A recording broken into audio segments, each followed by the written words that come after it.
As you know, there are so many tools you can use in Photoshop.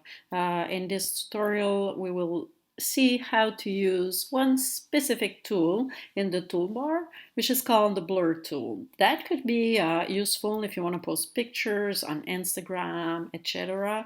That could be very interesting. But I wanna make sure that you pay attention to one thing. When it comes to changing the colors, making some changes on top of a picture, you might want to do that in a non-destructive way.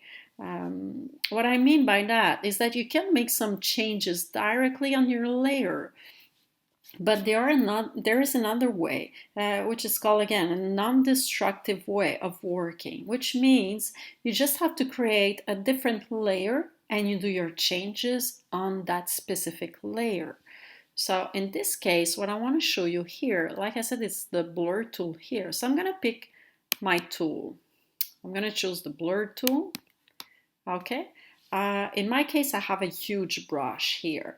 This is working with brushes. Now, like I said, I don't want to do that on my background, on my picture here. So what you have to do is create a new layer by clicking on the plus sign in your layers panel. So I'm going to click plus here.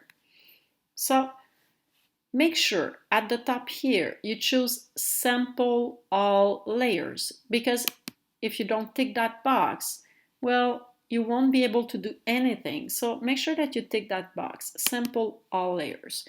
So you might have a smaller brush at the beginning, let's say something like that.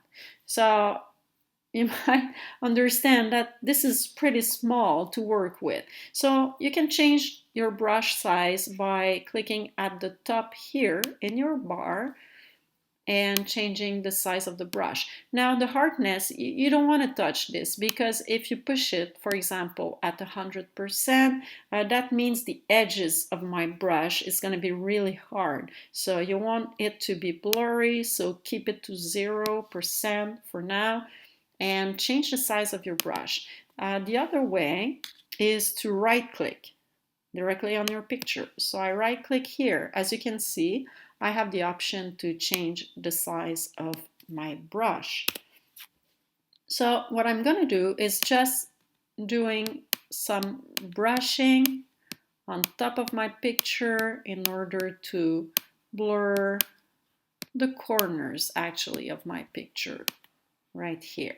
So as you can see, there's a difference here. So now just take a look at your layers. After doing this, if I hide my picture layer, now you can see this is my effect. So that's a good example of a non-destructive way of doing things, because I can always go back and it did not affect at all my original layer here. I want to keep it that way and make all my changes and corrections on a separate layer.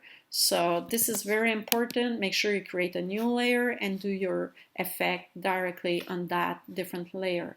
And you can also rename your layer by double clicking on it. In this case, I'm going to write down just blur, so I know this layer is just for the blur effect.